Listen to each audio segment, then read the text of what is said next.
Good morning दोस्तों, study sign में आपका स्वागत है। आज की हम क्लास देखने वाले हैं मिडिवल हिस्ट्री का सेकंड पार्ट है, मध्यकालीन भारत का दूसरा पार्ट। और इससे पहले हमने एक पार्ट इसका करा दिया है, जिसकी वो हमने प्लेलिस्ट बना दी है, उसमें आप जाके देख सकते हो। और डायरेक्ट आप चैनल से चले जाना, नहीं तो हम इसमें डिस्क्रिप्शन में उसका लिंक दे देंगे, आप वहाँ से उसको देख सकते हैं, ठीक है। और फॉर्मेट यही रहने वाला है जो आप स्क्रीन पर देख रहे हो। इसी तरह से हम पढ़ेंगे जो इंपॉर्टेंट फैक्ट रहते हैं मिडिवल हिस्ट्री से, जहाँ से सीधा डायरेक्ट क्वेश्चन पूछ लिया जाता है वहाँ से, ठीक है। तो क्लास को देर नहीं करते हुए स्टार्ट करते हैं, लेकिन उससे पहले हम देख लेंगे हमारी जो क्लासेस हैं वो किस टाइम पे आती हैं, ठीक। हमारी क्लासों का जो टाइम रहता है, आपका क्लास टाइमिंग है ये आपकी रहेगी। करंट अफेयर रहता है आपका। करंट अफेयर को देखें तो करंट अफेयर का जो टाइम टेबल है आपका 8 बजे का है, ठीक है। डेली 8 बजे आपकी क्लास आपकी करंट अफेयर की अपलोड होती है, लेकिन इसका जो टाइम टेबल कर दिया है हमने 9 बजे का, ठीक है। 9 बजे सुबह 9 बजे आपकी करंट अफेयर अपलोड हो जाती है MCQ के साथ में, ठीक। ज्योग्राफी, ठीक है, ज्योग्राफी का हमने रखा है 10 बजे, ठीक है। 10 बजे डेली क्लास अपलोड हो जाएगी ज्योग्राफी की। एज इट इज़ पॉलिटी भी आपकी ऐसे ही रहेगी, 12 बजे सुबह 12 बजे PM को। और हिस्ट्री 2 बजे आ जाती है आपकी। और MCQ प्रैक्टिस रहेगी, इसमें यूपी स्पेशल रहेगा, ठीक है, जो कि सीधा तौर पर आपके MCQ रहेंगे, ठीक है। MCQ के अलावा इसमें कुछ भी नहीं रहेगा, थ्योरी इसमें नहीं पढ़ाएंगे, ठीक है। सिर्फ MCQ की प्रैक्टिस कराएंगे, क्योंकि पेपर एक ही महीने के बाद हो सकता है। दिसंबर में, नवंबर का महीना हमारे पास आ गया है, तो नवंबर में जितने MCQ लगा सकते हैं वो लगाएंगे, ठीक है। तो स्टार्ट करते हैं, देर नहीं करते हैं, क्योंकि ये तो फैक्ट वाइज क्लास है, आपको इसको देखना है। देखेंगे तो आपके क्वेश्चन जो हैं, आपके मिडिवल हिस्ट्री से जो भी क्वेश्चन बनेगा प्रॉपरली आपको यहीं से देखने को मिलेगा ही, ठीक है। तो स्टार्ट करते हैं, देर नहीं करते हैं। हमारा जो बाकी रहता है, जहाँ तक हमने करा दिया, अब देखते हैं अमीर खुसरो से स्टार्ट करते हैं, ठीक है। ये महत्वपूर्ण तथ्यों में चल रहा है। इसके बाद आएगा आपका गुलाब वंश, ठीक है, वंश से स्टार्ट हो जाएंगे। तो ये आ गया आपका अमीर खुसरो। अमीर खुसरो के बारे में देख लेते हैं। ये है आपका अमीर खुसरो। इसका सामान्य परिचय देखते हैं। जिसका जन्म कब हुआ था? जन्म हुआ था 1253 एटा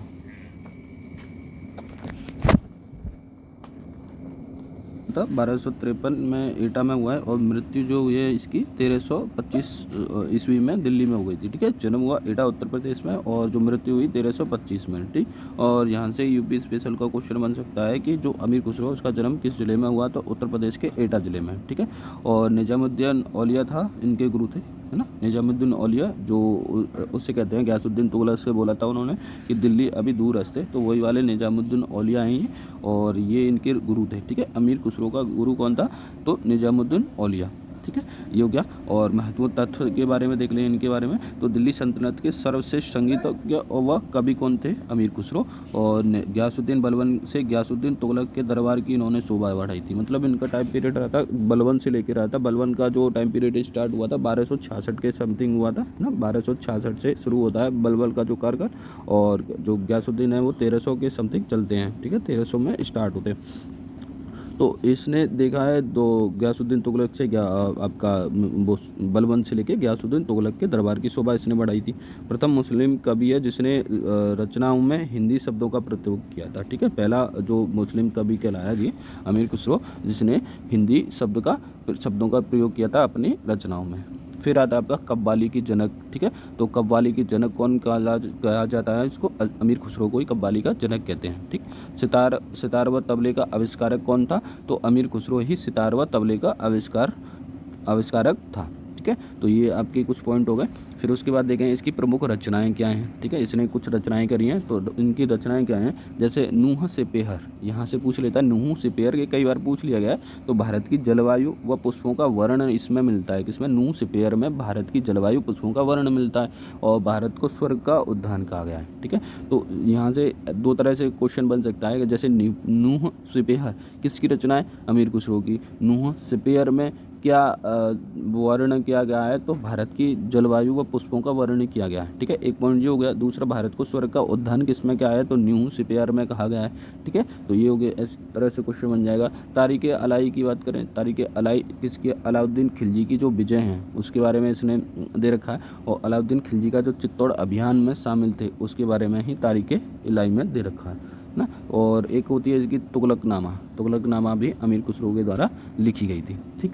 और तो इसने कुछ उपाधियाँ ली थी, ठीक है, कुछ उपाधियाँ ली थी और कुछ उपाधियाँ मिली थी, ठीक है। जैसे तुर्कुल्ला, तुर्कुल्ला की उपाधि किसको मिली है? अमीर खुसरो को तुर्कुल्ला की उपाधि मिली हुई है, अमीर खुसरो को, ठीक है। अमीर खुसरो को तुर्कुल्ला की उपाधि दी और इसको दी किसने थी? निजामुद्दीन औलिया, जो इसके गुरु थे निजामुद्दीन औलिया ने तुर्कुल्ला की उपाधि दी थी किसको? अमीर खुसरो को, ठीक।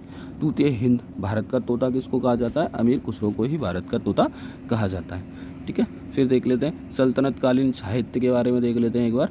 ये आपके महत्वपूर्ण तथ्यों के बारे में चल रहा है, इसके बाद में गुलाम वंश आएगा प्रॉपर तरीके से, ठीक है। तो साहित्य में देखें जैसे सियासतनामा है ना, सियासतनामा अगर पूछ लेता है कभी तो किसके द्वारा, साहित्यकार कौन था? निजाम उल मुल्क तुसी, ठीक है, के द्वारा इसकी रचना की गई थी। चचनामा की बात करें, चचनामा अली अहमद, ठीक है, अली अहमद, ये आ गई है कई बार आ गई तो इंपॉर्टेंट हो जाएगी। चचनामा किसकी लिखी हुई रचना है? अली अहमद की।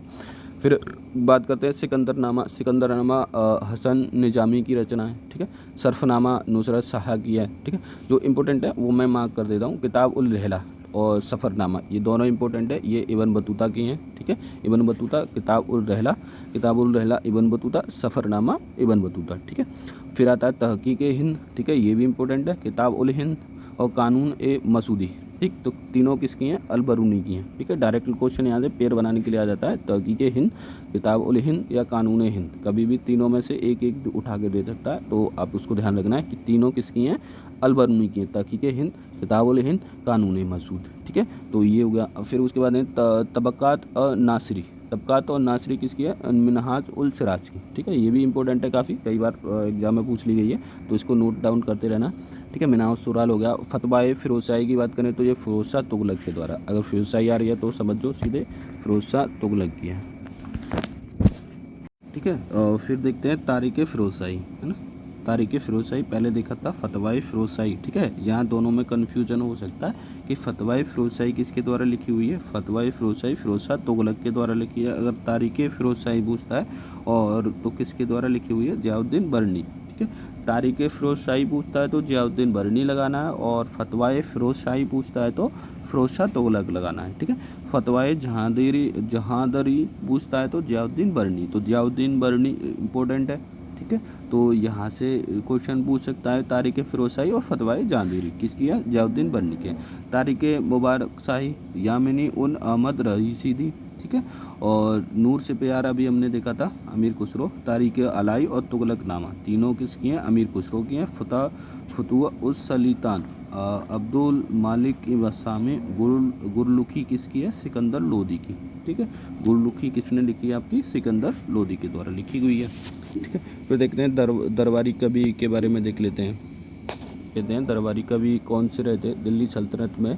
ये इम्पोर्टेंट फैक्ट वाला जो महत्वपूर्ण तथ्य है ना, वो वाला टॉपिक है ये। अभी इसमें गुलाम वंश को स्टार्ट नहीं करा है, गुलाम वंश को हम स्टार्ट करेंगे नीचे से और डिटेल में करेंगे, ठीक है। तो अभी इसका ओवरव्यू था और ये कुछ महत्वपूर्ण पॉइंट हैं जो डायरेक्टली क्वेश्चन में पेपर में आ सकते हैं, तो इसलिए हमने ये अलग कर दिया था, ठीक है।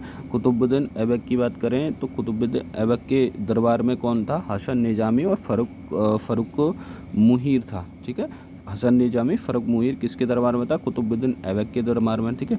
और इसकी रचना किसने की थी? हसन निजामी, ठीक है, दरबारी कवि था। और इसने क्या थी? ताज उल मासिर इसने रचना करी थी हसन निजामी ने, ठीक है। नसरुद्दीन कुबाचा अली अहमद इसका दरबारी कवि था और चचनामा इसने रचना करी। इल्तुतमिश के समय में जो दरबारी कवि था मलिक ताजुहीन और मिनान उल सिराज, है ना। तो यहाँ से क्वेश्चन ये बन सकता है कि मिनहाज उल सिराज, है ना, किस राजा के समकालीन था? तो इल्तुतमिश इसका आंसर हो जाएगा। और फिर आता नासिरुद्दीन महमूद, इसमें भी मिनहाल उल सिराज इसका कवि था, राज कवि था। और तबक़ात ए नासरी इसने लिखी हुई रचना इसकी। गयासुद्दीन बलबन की बात करें तो अमीर खुसरो, ठीक है, अमीर खुसरो और अमीर हसन इसके दरबारी कवि थे किसके? गयासुद्दीन बलबन।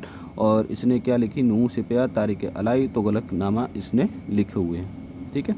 फिर उसके बाद देखते हैं मोहम्मद बिन तुगलक, है ना। मोहम्मद बिन तुगलक के दरबार में कौन था? ज़ियाउद्दीन बरनी इसका दरबारी कवि था और इसके द्वारा लिखी हुई है बरनी के द्वारा तारीख़ फिरोज़शाही, फतवाए फिरोज़शाही नहीं, तारीख़ फिरोज़शाही और फतवाए जहांगीरी, ठीक है। तो ये दो इसकी रचनाएं। मुबारक शाह की बात करें तो ये यामिनी अहमद सरहिंद और तारीख़ मुबारक शाही, ठीक है, तो ये हो गया इसका लिखुई। फिर देख लेते हैं इसकी कुछ उपाधियां हैं, है ना, कुछ उपाधियां भी ली थी जो उस समय के जो शासक थे, जैसे महमूद गजनवी, ठीक है, महमूद गजनवी ने गाजी की उपाधियां ली थी। और इसकी जो विशेषता थी, गाजी की उपाधि धारण करने वाला प्रथम शासक कौन है, महमूद गजनवी था, ठीक है। कुतुबुद्दीन ऐबक, है ना, कुतुबुद्दीन ऐबक की जो उपाधियां थी वो कौन थी, लाख बख्श, ठीक है, लाखों में दान किया करता था, इसको लाख बख्श की उपाधि दे दी। हातिम द्वितीय भी इसको कहा गया था, ठीक है, उदारता की वजह से। कुरान खान, ठीक है, और चंद्रमुखी ऐबक, मालिक और सिपह सलाहर, ठीक है, ये सारी की सारी किसकी थी, कुतुबुद्दीन ऐबक की। कोई भी एक पूछ लेगा तो आपको बताना है। जैसे लाख बख्श दानशीलता के कारण लाखों लोगों को दान देने वाला लाख बख्श था। दयाशीलता के कारण मिनाज उल सराज ने इसको हातिम द्वितीय बोला था। और कुरान का बहुत कुशल पाठक था, इसको कुरान खां बोलते थे। और चंद्रमुखी ऐबक, मालिक और सिपह सलाहर किसके द्वारा, मोहम्मद गौरी ने इसको बोला था।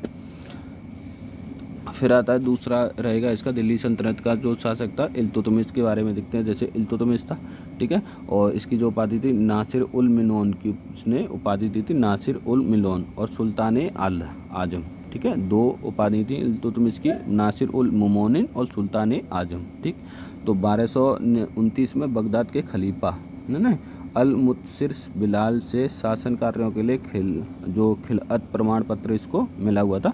इल्तुतमिश को खिलत प्राप्त करने के बाद नासिर उल मुमून की उपाधि धारण कर ली थी इसने, ठीक है। बगदाद के खलीफा के द्वारा अल मुतसिर बिलाल ने इस पर खिलत की जो था प्रमाण पत्र इसको मिला था, तो इसने क्या कर रहा था, उसको नासिर उल मुमून की उपाधि धारण कर ली, है ना, प्राप्त। और खिलत प्राप्त करने के बाद इल्तुतमिश वैध सुल्तान तथा दिल्ली सल्तनत का स्वतंत्र सुल्तान बन गया था, ठीक है। ये प्राप्त करने के बाद में दिल्ली सल्तनत का स्वतंत्र सुल्तान भी कौन बना, इल्तुतमिश बना, ठीक है। सुल्तान आजम बगदाद के खलीफा, है ना, अल मुंतसिर बिल्लाल ने इसको सुल्तान आजम की उपाधि दी, ठीक।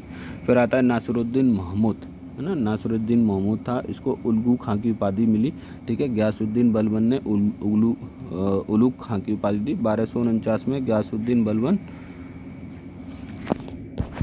और फिर आता है गयासुद्दीन बलबन, है ना, गयासुद्दीन बलबन का था जिले इलाही की उपाधि दी थी। और स्वयं उसने खुद को ही जिले इलाही की उपाधि दी। जलालुद्दीन खिलजी को शाइस्ता खान बोला जाता था, ठीक है, शाइस्ता खान की उपाधि जलालुद्दीन खिलजी की रहती।